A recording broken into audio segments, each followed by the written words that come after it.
Avatar: The Last Airbender debuted on Nickelodeon in 2005. It tells the story of 4 nations that have fighting styles called bending, based on the 4 elements. Water, earth, fire, air. Now, these nations are at war, which was started by the Fire Nation, but there is hope. Only the Avatar, master of all 4 elements, could stop them. And the story centers around Aang, who is the young Avatar and last of the Airbenders and must master all of the bending styles: airbending, waterbending, earthbending, and firebending. And these are based on 4 real styles of Chinese Kung Fu. After the popularity of the original cartoon, a live-action movie version was released in 2010, which didn't really fare too well on the tomato meter or the popcorn meter, and pretty much every online review says it's the worst film ever made. But in 2024, Netflix stepped in to give fans the live-action Avatar they deserved. Now, Netflix isn't exactly known for its quality remakes. Remember Crouching Tiger, Hidden Dragon, The Sword of Destiny? Yeah, more like Sword of Mediocrity. I can hear Lee Mu-bai turning in his grave, and that also scored low on the tomato and popcorn meter. But in 2024, with Avatar, it seems Netflix did actually deliver, scoring 62% on the tomato meter, which is critics, and 70% on the popcorn meter, which is fan ratings. That's the more important one in my opinion. And Netflix has mostly stayed true to the martial arts styles of the original cartoon too, showcasing some of China's coolest looking kung fu on screen. And in this video, we are going to go through them all. This is the kung fu styles of Avatar: The Last Airbender.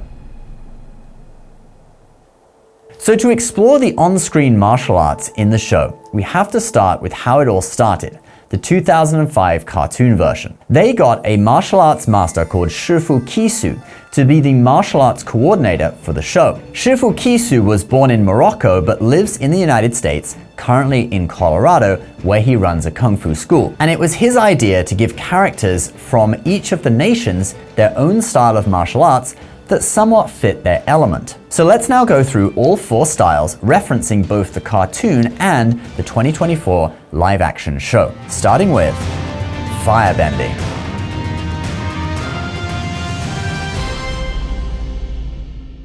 Now, firebending is based on Northern Shaolin Kung Fu, the Kung Fu style developed at the Shaolin Temple in Henan Province, China, which has several characteristics that are emphasized in the shows. The powerful kicks, the punches, the low stances, the nearly acrobatic movements. This is the style of Zuko, and you can see the Shaolin bow and arrow stance here. You can also see the powerful kicks and punches. In the original cartoon, we also see the influence of breakdancing in his style. This is because the voice actor who played Zuko, Dante Basco, was into breakdancing. This is him in his younger years, so it was kind of a nod to the actor. Then when we get to the 2024 Netflix TV show, we still see elements of Northern Shaolin style with high aerobic or acrobatic kicks. We also see him using a staff, which is a well-known Shaolin weapon, and we see yet more spinning and flying kicks. But in this case, although many of the kicks do exist in Shaolin Kung Fu, the specific kick techniques are actually from karate, because actor Dallas Liu, who plays Zuko in the Netflix show,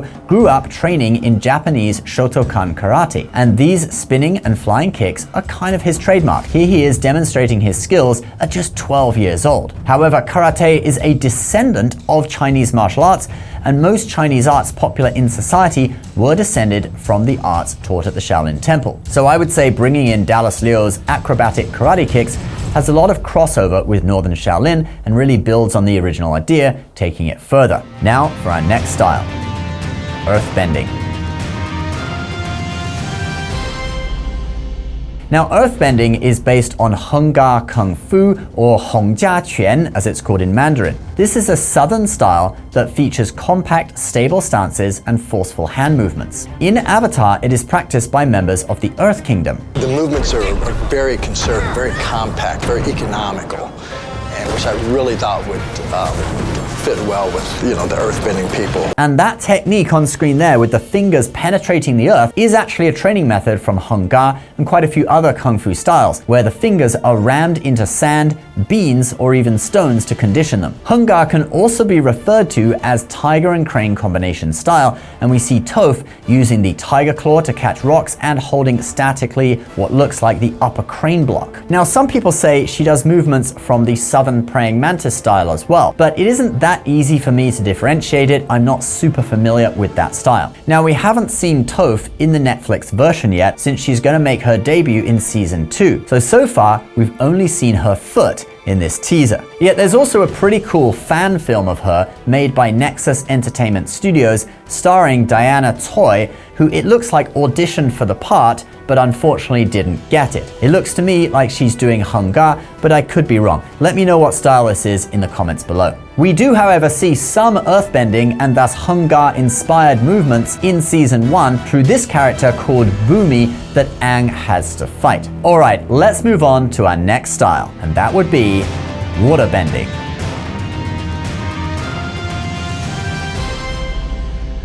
This is the style of Katara and the Water Kingdom, and it uses an art that is well known for both fighting and health. We use a sub-variation of the Yang style Tai Chi, which is the Gu style. By the Gu style, he is referring to the Tai Chi style of Gu Zhu Zhang, a man who could break a pile of 12 bricks. He originally learned Shaolin arts, but then later studied Tai Chi and Xing Yi with Sun Lutang and made his own style. And in the cartoon, you can see the movements of Tai Chi in waterbending. Check out this master. This is a very obvious Tai Chi move. But if we now look at Katara in the 2024 live-action Netflix show, you will see many more Tai Chi moves, like this one, which is the first move in most Tai Chi forms. Then we have parting the horse's mane, which you will also see in most Tai Chi forms near the beginning. Then we have the single whip posture, which is a classic Tai Chi pose. Seriously, if you want to show someone that this is Tai Chi, you just do this pose. Tai Chi is a type of fighting that absorbs force and then throws it back at the opponent with movements that flow into one another, with a lot of rotation of the waist. This fits really well with the flowing nature of water, and it's used to great effect in the show. Oh, and one more little bit of trivia for you. Remember Lieutenant Commander Worf's Klingon martial art in Star Trek The Next Generation? Well, that's based on Tai Chi too. Look, there's parting the horse's mane again. Well, sort of. Okay, let's move on to our final martial art, and that is the style of Aang, the main character himself. Airbending.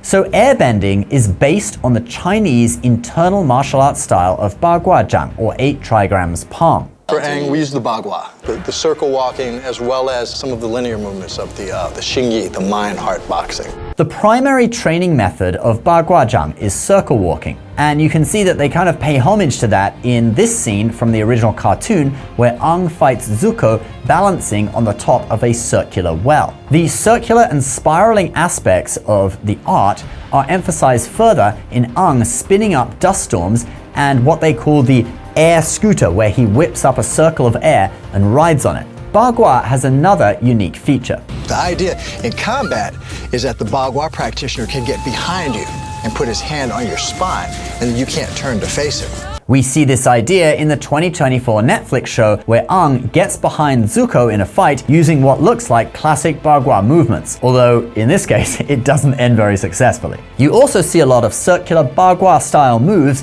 when he is manipulating air, not actually fighting. As time goes on though, he masters all the 4 styles, so you see other movements too and a lot of supernatural powers since he is the Avatar. In this way, it's kind of a shame. I'd like to see more actual Bagua Zhang in the series, but hey, maybe we'll get to see more genuine Bagua moves in season 2. So guys, those are the 4 Kung Fu styles in Avatar The Last Airbender. I'm definitely gonna watch season 2 when it comes out in 2026, since I really enjoyed making this video. So please do help increase its reach by posting it on social media and sharing it with your friends. Do consider joining our channel as a member for $4.99 a month. You'll get early access to all our videos, and if you post a comment, it'll be highlighted, so if you ask a question, we'll see it and we can reply to you. Or if you don't want to join as a member, you can also just subscribe, which is free, and you'll get access to all our content when it's posted publicly. All right, guys, thanks for watching, and we'll see you in the next video. Bye-bye.